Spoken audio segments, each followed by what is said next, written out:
potem pa gremo malo zavijati, ne?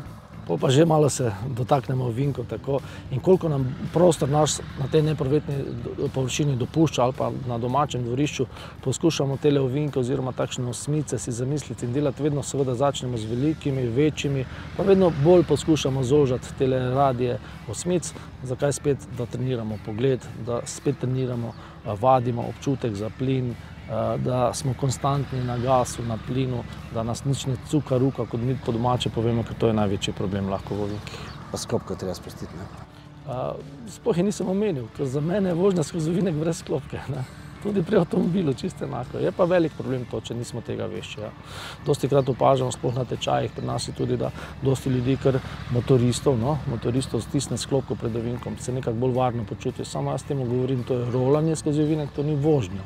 In potem trening, da prijemo do tega, da je gas, seveda plin, konstanten skozi ovinek, seveda, če smo mu pravilno dozirali pred ovinkom, lahko za motorista samo palec gor.